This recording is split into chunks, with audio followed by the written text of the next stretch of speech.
சென்னை போரூர் அருகே உள்ள முகலிவாக்கம் உள்ளிட்ட பகுதிகளில் படகுகள் மூலம் மக்கள் மீட்கப்பட்டு வருகின்றனர். விவரங்களை செய்தியாளர் சந்தானத்திடம் கேட்கலாம். சந்தானம், முகலிவாக்கம் பகுதியில் மழையின் தாக்கம் எவ்வாறு இருக்கிறது? எவ்வளவு குடியிருப்புகளை மழைநீர் சூழ்ந்திருக்கிறது? இப்போ எவ்வளவு பேர் வெளியேற்றப்பட்டிருக்காங்க? அவங்களுக்கான அடிப்படை வசதிகள் எல்லாம் எப்படி செய்து கொடுக்கப்படுது?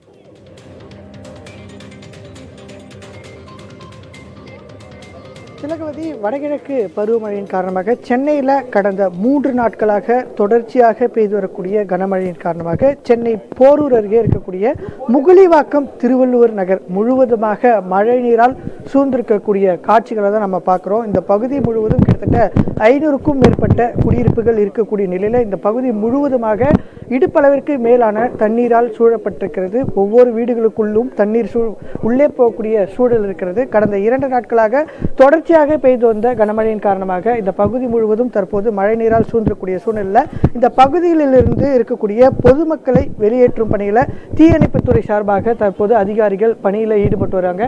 குறிப்பாக இந்த தாழ்வான பகுதியில் வீடுகளுக்குள் தண்ணீர் புகுந்திருக்கக்கூடிய வீடுகளில் இருக்கக்கூடிய பொதுமக்களை வெளியே அழைத்து செல்வதற்காக பார்த்தோன்னா பூந்தமல்லி, வில்லிவாக்கம், அதே போன்று மதுரவாயில் ஆகிய பகுதிகளிலிருந்து தீயணைப்புத்துறை சார்பாக அதிகாரிகள் வந்து தற்போது மக்களை மீட்கும் பணி ஒரு புறம் நடைபெற்று வருகிறது. அதே போல இந்த பகுதியில் நேற்று இரவு முதலே மின் துண்டிப்பும் செய்யப்பட்டிருக்கிறது. பொதுமக்களுக்கு எதுவும் பாதிப்பு ஏற்படக்கூடாது என்பதற்காகவும். இருப்பினும் கூட சென்னை மாநகராட்சி சார்பாக மழைநீர் வடிகால் பணிகள் அமைப்பதற்கான திட்டமானது கடந்த 1 ஆண்டு காலமாக செயல்பட்டு வந்தாலும் எல்லா மழைக்கும் மழைநீர் தேங்கக்கூடிய இந்த பகுதியில் தற்போது வரை மழைநீர் வடிகால் பணி என்பது முழுமையாக நடைபெற்று முடியாத ஒரு காரணத்தினால் தற்போது இந்த பகுதி முழுவதும் மழைநீரால் சூழ்ந்திருக்கிறது. இன்று காலை இந்த பகுதிக்கு வந்திருக்கக்கூடிய தீயணைப்புத்துறை அதிகாரிகள் மட்டுமே அமைக்கப்பட்டிருக்கக்கூடிய இந்த மழைநீர் வடிகால் மூலம் மழைநீரை அகற்றும் பணிகளை ஒரு புறம் செய்திருக்கிறார்கள். இருப்பினும் கூட கடந்த 2 நாட்களாக இந்த பகுதியில் இருக்கக்கூடிய பொதுமக்கள் இந்த மழையால் சூழ்ந்து பெரிய அளவில் பாதிப்புக்கு ஏற்பட்டு வருகிறார்கள்.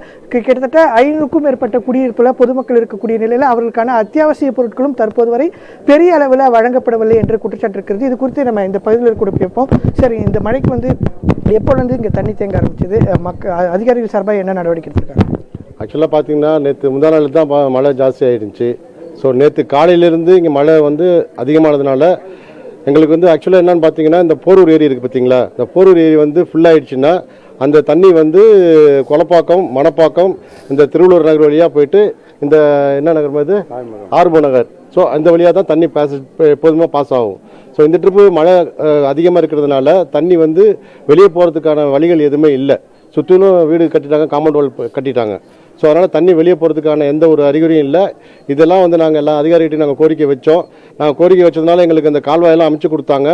இருந்தாலும் தண்ணி அதிகமாக வர்றதுனால தண்ணி போக வேண்டிய வழி இல்லை. அதாவது எங்களோட இடம் கொஞ்சம் பள்ளமான இடம் தான், பட் தண்ணி அந்த அளவுக்கு ஃபோர்ஸாக வெளியே போகிறதுக்கு வழி இல்லாதனால தண்ணி தேங்கி நிற்கிது இப்போது. ஸோ அதிகாரிட்ட நான் கோரிக்கை வச்சுருக்கோம். அவங்க எல்லா ஏற்பாடும் பண்ணி கொடுத்துருக்காங்க. போட் வசதியெல்லாம் பண்ணி கொடுத்துருக்காங்க. பால் தண்ணியெல்லாம் கொடுத்துட்ருக்காங்க. கரண்ட்டு தான் இப்போதைக்கு இல்லை.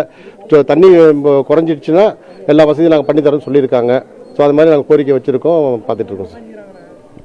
திலகவதி, இந்த பகுதியை பொறுத்தவரை பார்த்தோன்னா செம்பரபாக்கமிலிருந்து திறக்கப்படக்கூடிய தண்ணீரானது போரூர் ஏரிக்கு வருகிறது. போரூர் ஏரியிலிருந்து நேற்று இரவு பார்த்தோன்னா மேலும் அந்த போரூர் ஏரியில் தண்ணீரை தேக்க வைக்கக்கூடிய ஒரு சூழ்நிலை, முழுமையாக அந்த தண்ணீரை தேக்கும் பட்சத்தில் போரூர் ஏரி உடைவதற்கான வாய்ப்புகள் இருப்பதால் தண்ணீரானது நேற்று இரவு முதல் போரூர் ஏரியிலிருந்து தொடர்ச்சியாக வெளியேற்றப்பட்டு வருகிறது. இந்த பகுதியில் இருக்கக்கூடிய குடியிருப்பு வாசிகள் கூறுவது போல இந்த பகுதியில் இருக்கு மழைநீர் வெளியேறுவதற்கான அந்த கால்வாய் எங்கே இருக்கிறது என்று தெரியாத அளவுக்கு தற்போது இந்த பகுதி முழுவதுமாக குடியிருப்புகள் அமைக்கப்பட்டிருக்கிறது.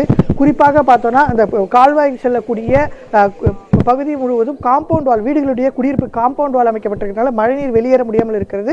அந்த பகுதியில் இருக்கக்கூடிய மழைநீர் வடிகால் வழியாக கிட்டத்தட்ட அனைத்து துளைகளையும் தற்போது தீயணைப்புத்துறை சார்பாக திறக்கப்பட்டு முடிந்தவரை தற்போது தண்ணீரை வெளியேற்றி வருகிறார்கள். நம்ம தொடர்ச்சியாக அந்த காட்சிகளை பார்த்துட்டு இருக்கோம். ஒவ்வொரு வீட்டிற்குள்ளும் சென்று தீயணைப்புத்துறை அதிகாரிகள் சார்பாக தங்களுடைய வீடுகளிலிருந்து வெளியேற விருப்பம் தெரிவிக்கும் அனைவருமே தற்போது தொடர்ச்சியாக அழைத்து வரக்கூடிய காட்சிகளும் பார்க்கிறோம்.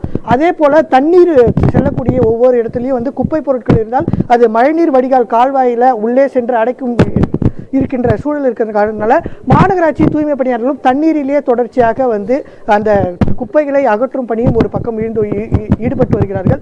தொடர்ச்சியாக நம்ம இந்த தண்ணீரை நம்ம இங்கே வந்து பார்க்கும்போதே தெரியுது, தொடர்ச்சியாக பல பூச்சிகளும் இந்த தண்ணியிலே இருக்கிற சூழல் இருக்கிறது. உடனடியாக அரசு சார்பாக இந்த மழைநீரை அகற்றுவதற்கும் அதே போல இந்த கால்வாய் செல்லக்கூடிய பகுதிகளை கண்டறிந்து அந்த தண்ணீர் வெளியேறுவதற்கான கால்வாய் அமைக்கும் பணிகளையும் உடனடியாக அரசு சார்பாக எடுக்க வேண்டும் என்பது இந்த பகுதியில் இருக்கக்கூடிய பொதுமக்களுடைய கோரிக்கையாக இருக்கிறது. திலகவதி, நிச்சயமாக மாநகராட்சி நிர்வாகம் முன்னுரிமை அளித்து முதலில் நடவடிக்கை எடுக்க வேண்டிய பகுதி முகலிவாக்கம் பகுதியாக இருக்கிறது. களத்திலிருந்து விவரங்களை பதிவு செய்திருக்கிறீர்கள். நன்றி சந்தானம்.